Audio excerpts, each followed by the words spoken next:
Buenas noches, profesora. Buenas noches, compañeros. Voy a continuar con la exposición referente a la lectura de Alba Mateusi, Entre la verdad y el ocultamiento, cuando se presenta la figura de las operaciones no reales en materia tributaria. Bien, el autor hace mención hacia las reglas que impone el legislador en materia tributaria, ¿no? Y específicamente referente al artículo 44, inciso A, inciso B de la Ley del Impuesto General a las Ventas.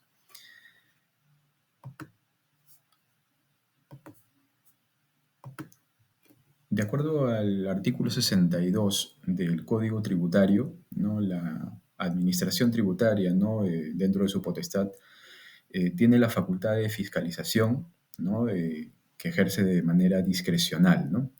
Es decir, tiene la facultad de imponer sanciones y a la vez también de ser flexible cuando, por ejemplo, los contribuyentes de repente no presentaron las declaraciones a tiempo, ¿no? Es flexible, digamos, en ciertos casos, ¿no?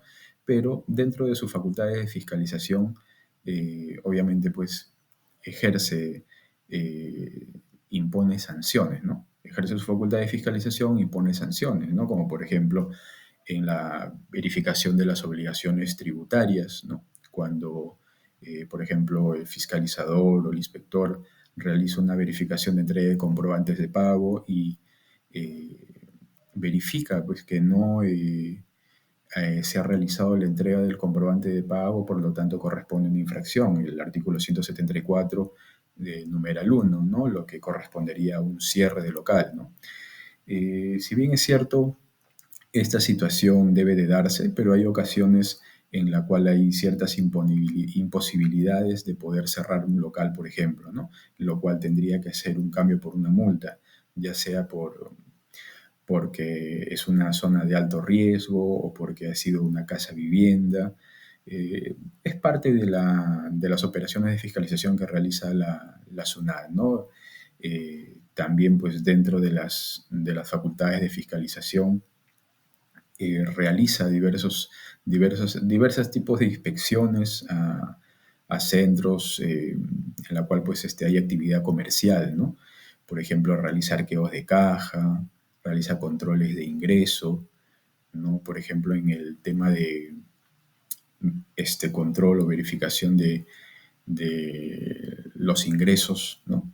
Realiza pues un inventario también acerca de las compras que realizan las empresas para ver la fehaciencia de las operaciones, ¿no? Es decir, solicita las facturas, por ejemplo, las veinte últimas facturas que ha realizado la empresa, ¿no? Para poder realizar sus servicios, o sea, de repente fabricación de algún producto, ¿no?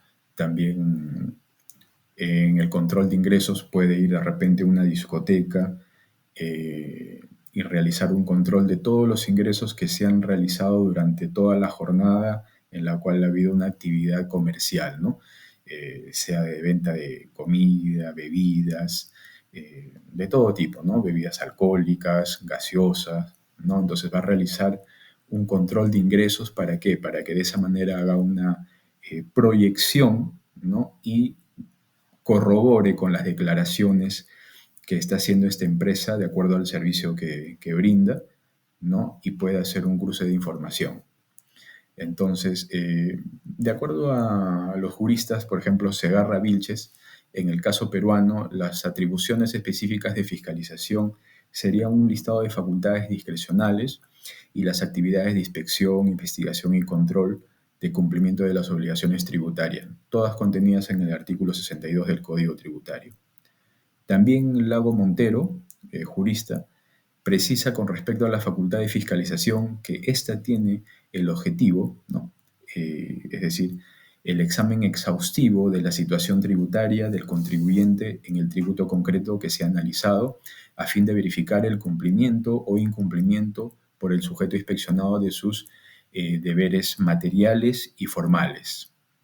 Eh, Bien, los deberes materiales está referido, por ejemplo, a la verificación de los libros contables, ¿no? De los deberes formales al pago pues, de las obligaciones tributarias.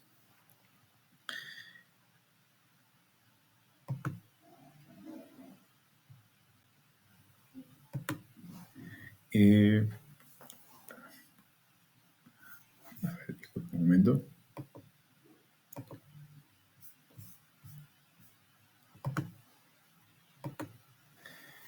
Eh, Ahora voy a hablar acerca de la simulación absoluta. La simulación absoluta consiste en simular una operación de venta de bien y o servicio para beneficiarse con el crédito fiscal que consta en el comprobante de pago que sustenta la operación. Por ejemplo, sería la compra de facturas. En ese sentido, la operación está regulada por el inciso A del artículo 44 de la ley del IGB. Aquella en la que si bien se emite un comprobante de pago o nota de débito, la operación grabada que consta en este es inexistente o simulada, permitiendo determinar que nunca se efectuó la transferencia de bienes, prestación o utilización de servicios o contratos de construcción. Bien, acá tenemos un ejemplo en la cual hay una operación no existente, ¿no? Existe una factura formal, sí, correcto. Está el adquiriente simulado según el comprobante de pago, el proveedor simulado el emisor del comprobante de pago, ¿no?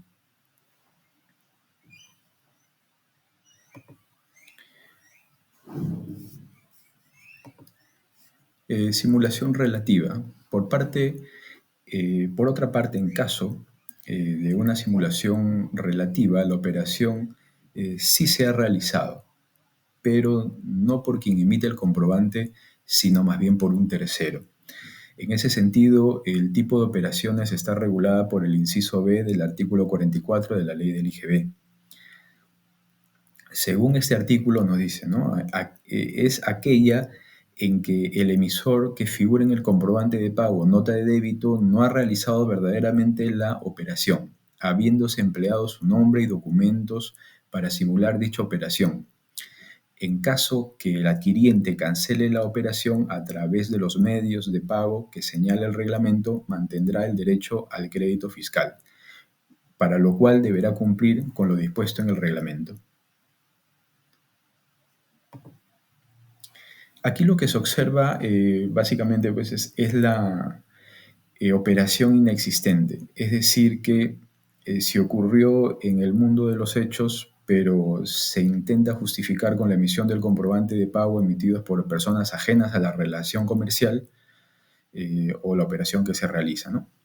De acuerdo al reglamento de la ley del IGB, indica en el literal A del numeral 15.4 del artículo 6 que en estos supuestos de operaciones no reales, que bueno, básicamente son aquellas en que el emisor que figura en el comprobante de pago o nota de débito no ha realizado verdaderamente la operación, mediante la cual se ha transferido los bienes, prestado servicios o ejecutado los contratos de construcción, habiéndose empleado su nombre, razón social o denominación y documentos para aparentar su participación en dicha operación.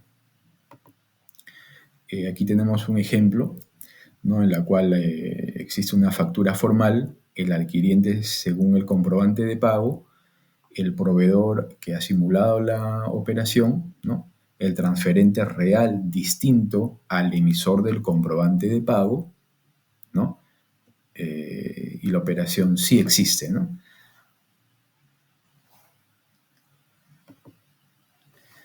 Aquí voy a mencionar unos casos para que se pueda ver cuáles son los hechos que implica estas simulaciones, ¿no? O inexistentes operaciones. Caso 1, ¿no? Un ejemplo de ello sería el caso de la empresa Estructuras y Techos Industriales SAP, cuyo giro es el desarrollo de actividades de metalmecánica y estructuras, la cual tiene bienes que constituyen activos fijos utilizados en el proceso productivo y nivel de ingresos constantes. Al verificar la proyección que debe tener los mismos hasta el fin de año, se percata que la regularización del impuesto a la renta, el monto del impuesto por pagar será elevado, ¿no?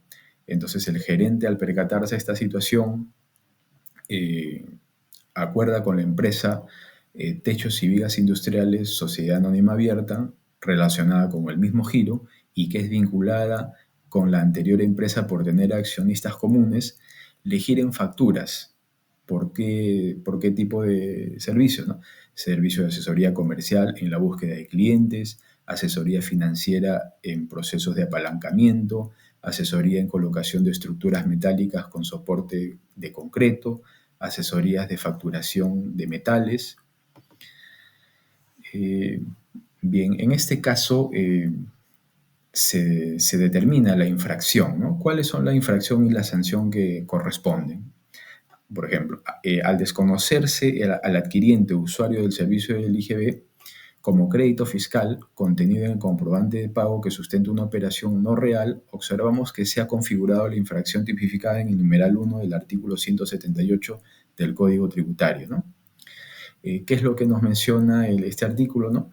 El declarar cifras o datos falsos u omitir circunstancias en las declaraciones que influyen en la determinación de la obligación tributaria y o genere aumentos indebidos de saldos, créditos a favor del deudor tributario y o generen la obtención indebida de notas de crédito negociable u otros similares. La sanción que le corresponde en este caso, ¿no? De acuerdo a la tabla 1 de infracciones y sanciones del Código Tributario, a la infracción, ¿no? Tipificada en el numeral 1 del artículo 178 del Código Tributario, corresponde una multa equivalente al 50% del tributo omitido o 50% del saldo del crédito u concepto similar determinado indebidamente o 100% del monto obtenido indebidamente de haber solicitado la devolución. Aquí hay un segundo caso, ¿no? Por ejemplo, la empresa Cables y Antenas SAC, dedicada al servicio de instalación de cableado estructurado, que ha comprado canaletas de plástico para poder pasar los cables en la estructura de un edificio, ¿no? La empresa Cable Más, Sociedad Anónima Abierta, le ha vendido las canaletas y lo ha hecho sin factura y tampoco lo registró como venta para no afectarse tributariamente en dicha operación, ¿no? La empresa Cables y Antenas SAP, que es compradora, ha buscado un rubro de negocios vinculado a la venta de canaletas a una tercera empresa denominada Estructuras y Cables EIRL, a la cual le ha solicitado la emisión de una factura que justifique la adquisición antes descrita como si se tratara de una venta realizada por ella. ¿Qué consecuencias tributarias se generan en el caso de operaciones inexistentes, pero con sustento de comprobantes de pago emitidos por tercero, como ese es el segundo caso? Bueno, aquí debemos diferenciar dos situaciones, ¿no? Con respecto al emisor del comprobante de pago y con respecto al adquiriente de los bienes o el usuario del servicio. Con respecto al emisor del comprobante de pago, debemos precisar que él se encuentra obligado al pago del impuesto que corresponde a la operación, como es el caso del impuesto a la renta, el impuesto general a las ventas y o el impuesto selectivo al consumo de corresponder. En el caso del adquiriente de los bienes o usuario del servicio, éste mantendrá el crédito fiscal con el cumplimiento de ciertas condiciones, siempre que cumpla lo siguiente: utilice medios de pago y cumpla con los requisitos señalados en el numeral 2.3 del artículo 6 del reglamento de la ley del IGB, ¿no? Como por ejemplo la transferencia de fondos, cheques con cláusulas no negociables, intransferibles, no a la orden u otro equivalente, también órdenes de pago. Aquí hay una resolución del Tribunal Fiscal, ¿no? Jurisprudencia del Tribunal en materia de operaciones no reales, ¿no? Es un resumen de lo que está naturalmente en la RTF, ¿no? ¿Qué nos dice esto? Que asimismo, en reiterados pronunciamientos de este tribunal, se ha dejado establecido que a fin de sustentar el reparo por operaciones no reales y o no fehacientes de la administración, debe actuar una serie de elementos probatorios cuya evaluación conjunta permita llegar a tal conclusión. Así, para establecer la realidad o fehaciencia de las operaciones realizadas, es necesario que por un lado, el contribuyente acredite la realidad de las transacciones efectuadas directamente con sus proveedores, con documentación e indicios razonables, y por otro lado, que la Administración lleve a cabo acciones destinadas a evaluar la efectiva realización de esta, ¿no? Sobre la base de la documentación proporcionada por el contribuyente, realizando cruces de información con los supuestos proveedores y cualquier otra medida destinada a lograr dicho objetivo, ¿no? Sería todo por mi parte. Gracias.